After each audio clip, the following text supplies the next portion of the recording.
Now, a little bit of a theory and practical points about chords. So chords is very kind of, people will go and say, I cannot do, either C or G because it's complicated, and then jumping from C to G is complicated and stuff like that. So okay, that's true. That requires a lot of practice. But so let me tell you a little bit of, the theory behind the chord.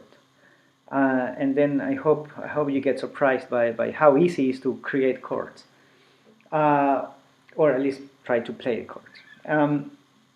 So the theory says, as we see here in the presentation, where C major. So to make a major scale, you need to follow this pattern, right? So you have P1, which is the C in this case. We play C, and C, remember, is that one, because air is A, second fret is B, and then semitone after is C. So this one, third space, fifth string C. So, and the theory says that you have to jump in major steps. So the interval, so from that C that we're giving to the next fret, is a second minor. I hope you will remember that from, again, your music school classes. So there'll be second minor is because the way that the guitar is made, right? So we cannot go beyond, half of a tone. We cannot go to fourth of a tone or eighth of a tone, but we can go only half of a tone, right? So that will be C and C sharp, and that's a semitone higher, so that's second minor. Then the second major is one tone apart from the C that we are doing. So that's second major, right? Then the third minor must be then 3 spaces difference, right? So we have 1, that's 0, right? Then we have 1, 2, 3. Here, this interval is third minor, right? Then third major is when you have 2 tones of difference, right? So C, D, right? There's a second major, D, and then E is the third major, as you see in the presentation. So as you see here, M3 is C and E, right? And the guitar, so if you want to put it easy, it will be this one and the second space of the fourth string. That's E. Remember, because it's D and then this is E. So C, D, E. Okay, and then it says P4, and P4 is the fourth of a D. In this case is F, right? Sorry. And then the next one is the fifth, which is a fifth, right? So the difference of these 2 intervals is a fifth. It's like, remember the Star Wars song, right? Da, da, da, da, da. Yeah, so this is a fifth. Then we have sixth, which is Anton again higher, which is this one, because the difference again between the fifth and the sixth is 2 spaces. So if I'm here, 2 spaces will be here, which is the same as playing this. Okay, so we go from here, here, here, and then again the difference between the 6th and the 7th is 1 tone, so basically 2 spaces, right? And that one is a B again, right? B, and then you have half a tone difference to get to the C. So C is the octave of the first C that we did, right? Okay, cool. So now we got the C major scale, which again we can practice, and I will probably encourage you that you practice this one. It's very easy, and then you will get to know the intervals very well, right? Major intervals, all major intervals.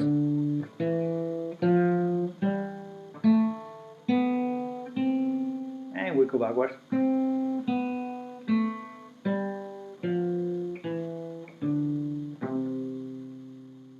Anyway, so if you play the piano, the way that the C chord is implemented in the piano, is you have these three keys. One is C, the other one is E, the other one is G, right? So I talked about the intervals, right? So the difference between pitches. So that would be an interval, and then that would be the second major, right? But also you can have harmonics, right? So I mean, if I do the fourth, for example, that was very easy to do, and it sounds really nice. I can play it like this, but also I can play it like this, right? In the case for C major, you have C, E, and G, right? So you know how to play in piano. Then that will be C, C, E, which is the third major, remember? And then G. And the difference between C and G is, remember, is like the Star Wars song, a fifth. So the common thing of all major chords is that they use this triad. That one is basically the tone that you start with, and then you have the third and the fifth, and that can be applied to anything, right? So the interval third major and the fifth perfect can be applied to any kind of major chord. So if again we take a look at D, so we can create D in the guitar by playing these three strings. So we play D, C, sorry, E, and G. So then we have this triad, and then with these three chords,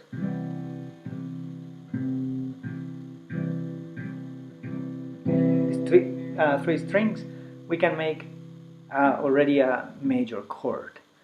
And that's wonderful. But so the guitar is made by 6 strings, so you're not only playing 3 strings all the time. So you try to make the most out of the guitar that you have. So let's say you have these three, the initial 3, but the rule is that you can make also the same thing again with a fifth and a 1, right?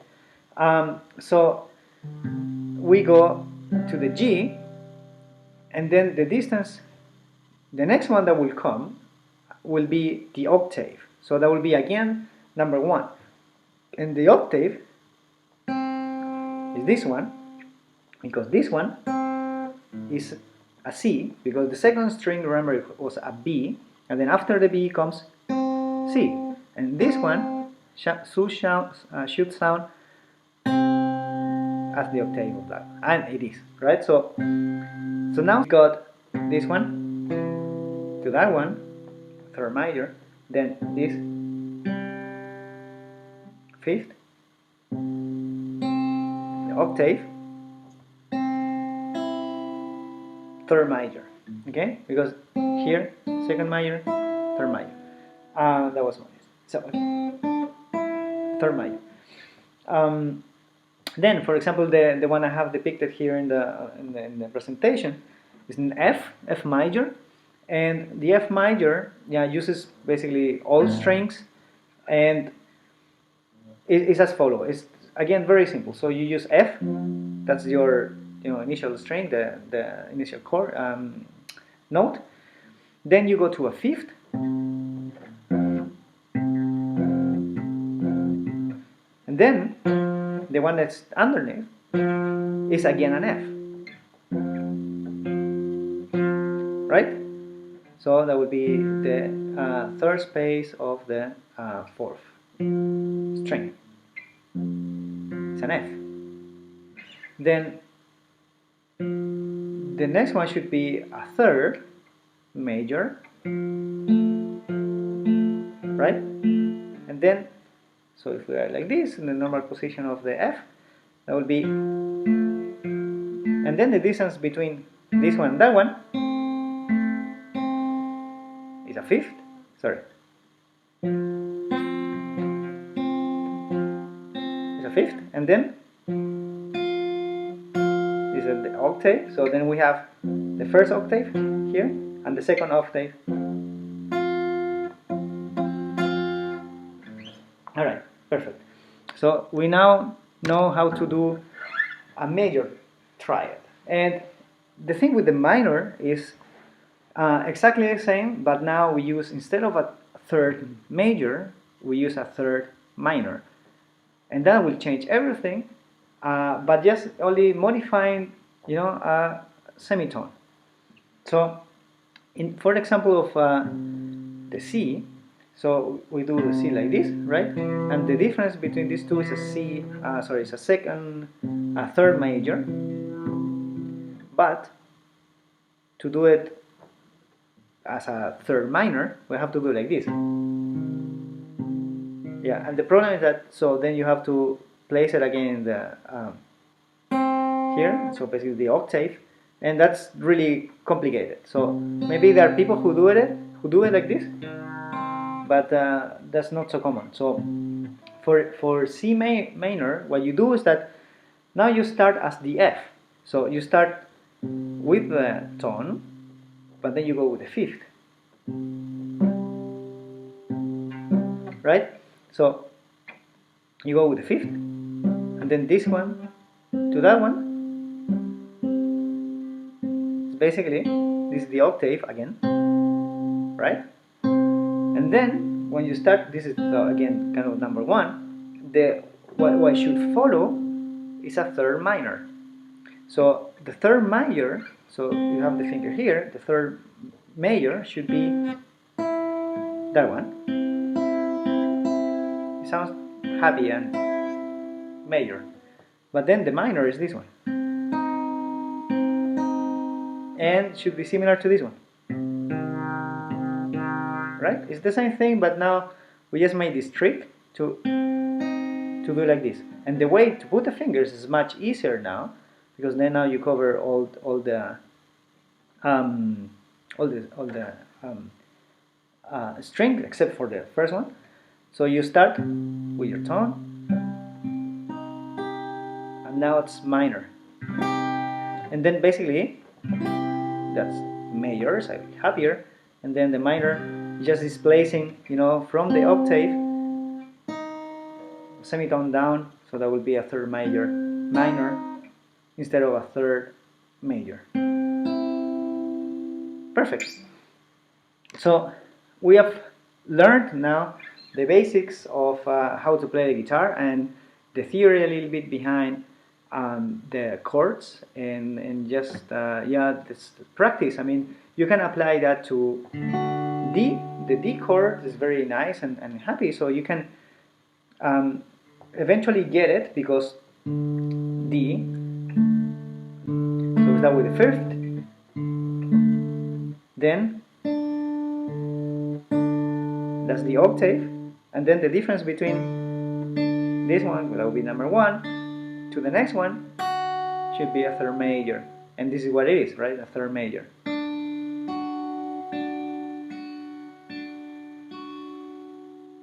If you want to do it minor, so D minor, we do the same shape, right, of the first, at least the upper three strings. So the first distance again is a fifth, So we use the trick, we start with the fifth, then we go to the octave, but then the distance between the octave to the next one is not a major anymore, but a minor. Right? And therefore sounds different. Instead of sounding happier like this, sounds a bit kind of sad or something. And then basically, yeah, then you can just play any song that you want to imagine to play with just major chords.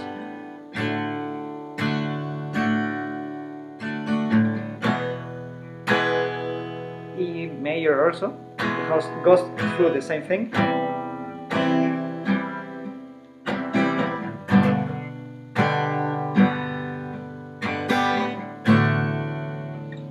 And so on. And yeah, the next step will be practicing how to make the chords. But I hope that you got an idea of the basics on how the guitar is structured and why the chords are like this. And yeah, if you have any comment, doubts or something, just contact me. Cool.